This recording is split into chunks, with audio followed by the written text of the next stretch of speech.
Hello everyone, আপনারা অনেকে কিন্তু আনসার ব্যাটালিয়নের এডমিট কার্ড কীভাবে ডাউনলোড করবেন সেটা করতে পারছেন না। সেক্ষেত্রে আপনারা এডমিট কার্ডটা আপনারা ওয়েবসাইট থেকেই ডাউনলোড করতে পারেন। সেক্ষেত্রে কীভাবে ডাউনলোড করবেন সেটার প্রসেস আজকে দেখাবো। তো সম্পূর্ণ ভিডিওটা আপনারা ধৈর্য সহকারে দেখেন, মোবাইল ফোন থেকেই দেখাবো। তো মোবাইল ফোন থেকে ডাউনলোড করবেন। তো চলুন আপনাদেরকে স্ক্রিনে নিয়ে যাচ্ছি। তো মোবাইল ফোন থেকে আপনারা এডমিট কার্ডটি ডাউনলোড করার জন্য আপনারা গুগলে চলে যাবেন, আর যারা ল্যাপটপ থেকে বা কম্পিউটার থেকে করবেন তারা ক্রোম ব্রাউজার বা যে কোনো ব্রাউজারে চলে যাবেন। তো আমি মোবাইল থেকে আসছি, এই জন্য আমরা গুগলে চলে গেলাম। তো গুগলে আসার পরে আপনারা উপরে সার্চ বারে গিয়ে এখানে লিখবেন, আপনারা আনসার ব্যাটালিয়ন লিখে আপনারা সার্চ করবেন। তো আনসার ব্যাটালিয়ন লিখে সার্চ করলে অনেকগুলো ওয়েবসাইট পেয়ে যাবেন। এখানে আনসার রিক্রুটমেন্ট যে ওয়েবসাইটটি আছে এই ওয়েবসাইটে আপনারা প্রবেশ করবেন।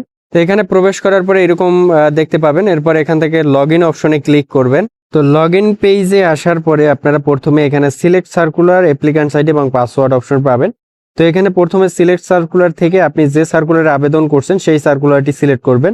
তো এখানে আমরা সর্বপ্রথম 26তম আনসার ব্যাটালিয়ন সিপাহী, তো আপনার যে পদে আবেদন করবেন সেই পদের আপনি সিলেক্ট করবেন সার্কুলার। এরপরে আপনার অ্যাপ্লিক্যান্টস আইডি, তো এখান থেকে অ্যাপ্লিক্যান্টস আইডিটি আমরা দিয়ে দিব। তো এটা আমরা মেসেজেই পেয়ে যাবেন।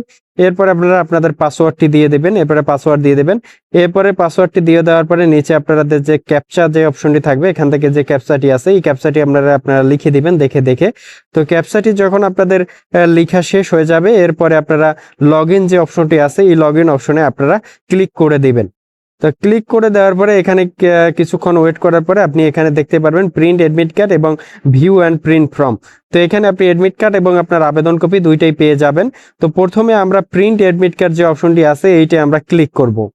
তো প্রিন্ট এডমিট কার্ডে ক্লিক করার পরে আমরা এরকম দেখতে পাবো আমাদের এডমিট কার্ডটি। তো এখান থেকে আপনারা এডমিট কার্ডটি ডাউনলোড বা করতে পারবেন না, কারণ এটা আসলে এখান থেকে ওয়েবসাইট থেকে অনেকভাবেই চেষ্টা করেছি আমরা, কিন্তু এটা কোনোভাবেই ডাউনলোড করা যাচ্ছে না এবং আবেদন কপি এভাবে এখান থেকে ডাউনলোড করা যায় না। তো তাই আপনাদের জন্য একটা সহজ সমাধান, সেটা হলো আপনারা কম্পিউটার দোকানে আপনারা এসএমএসটি দেখাবেন, তাহলে সেখান থেকে তারা আপনাকে ডাউনলোড করে প্রিন্ট করে দিবে।